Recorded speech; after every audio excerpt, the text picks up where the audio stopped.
ঈদ মানেই আনন্দ আর ঈদ মানেই খুশি।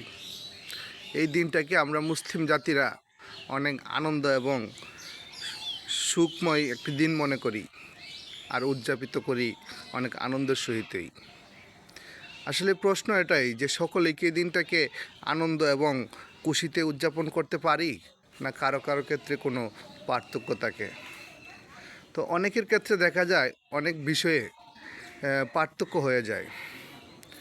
অনেক সময় আবেগের বশবর্তী হয়ে অনেকে সেই দিনটাকে আনন্দ এবং খুশিতে কাটাতে পারে না।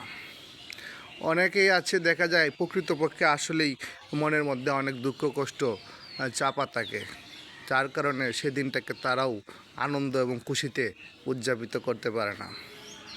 তো প্রথম কথা হলো, যারা আবেগের বশবর্তী হয়ে সেই দিনটাকে আনন্দ এবং খুশিতে কাটাতে পারে না, তারাও এক শ্রেণীতে আছে। যেমন অনেকেই অনেক ধরনের আবেগ মনের মধ্যে কাজ করে, যে এই দিনটাতে আমাকে অমুক এটা দিল না, আমাকে অমুক একটা পাঞ্জাবি দিল না, অমুক দাওয়াত করলো না, অমুক আমাকে এটা বলল। হ্যাঁ, এরকম একটা সিচুয়েশনে তাদের মনের অবস্থা অনেকটাই দুঃখজনিত রাখার কারণে সেই দিনটা তারা অনেকেই দুঃখ এবং ক্লান্ত মনে অশ্রু ভেজা চোখে দিনটাকে কাটায়। আবার অনেকেই আছে আসলেই প্রকৃতপক্ষেই তাদের মনের মধ্যে অনেক ধরনের দুঃখ কষ্ট থাকার কারণে সে দিনটাকে আনন্দের সহিত উপভোগ করতে পারে। কারো ক্ষেত্রে দেখা যায় বাবা মা হারানোর প্রথম ঈদ, কারো ক্ষেত্রে দেখা যায় সন্তান হারানোর প্রথম ঈদ, আবার অনেকের ক্ষেত্রেই স্বজন হারানোর প্রথম ঈদ, যাদেরকে স্মরণ করে মনের মধ্যে অনেক কষ্ট থাকার কারণে মন ভালো থাকে না, সারাটা দিন কান্নাজনিত অবস্থায় তাদের স্মরণে কাটে। এই অবস্থায় একটা ঈদের সময় এরকম অনেকেই অনেক কষ্ট এবং আবেগের মধ্যে দিনটা অনেকেরই পালন হয়। সকলেই সুখের সহিত বা আনন্দের সহিত সেই দিনটা উদযাপন করতে পারে না। কেউ বা অসুস্থ অবস্থায় হসপিটালে পড়ে থাকে, মৃত্যুসজ্জায়, তাদের আত্মীয় স্বজনের মনেও সুখে থাকে না খুব একটা, তারাও অনেকটা হতাশাগ্রস্ত থাকে।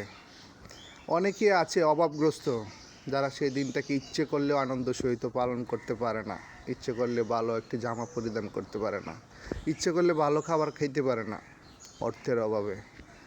সেই অর্থের অভাবের কারণে তাদের দিনটাও আনন্দ এবং খুশিময় হয় না। এইরকম শ্রেণী পার্থক্য করতে করতে দেখা যায় আবার অনেকে আছে এরকমও, যে আমাকে অমুক বাড়ি থেকে দাওয়াত করলো না, শ্বশুর বাড়ি থেকে, অথবা কোনো আত্মীয় স্বজন আমাকে কিছু বললো না, ঈদ আসছে দাওয়াত। এরকম অনেকের মনে অনেক ধরনের প্রশ্ন নিয়ে বুকের মধ্যে অনেক বেশি চাপা রাখার কারণেই সেই দিনটাকে সকলেই আনন্দের সহিত পালন করতে পারে না। এটাই বাস্তবতা। তো সকল দুঃখ কষ্ট গ্লানি আবেগ সব মুছে দিয়ে এই দিনটাকে আসুন আমরা সকলেই আনন্দ এবং খুশিতে কাটিয়ে দিই ইনশাআল্লাহ। সেই প্রত্যাশা রেখে সকলের কাছে দোয়া চাই আর সকলের জন্য দোয়া করি। সকলে ভালো থাকবেন, সুস্থ থাকবেন, সেই প্রত্যাশায় ঈদ মোবারক।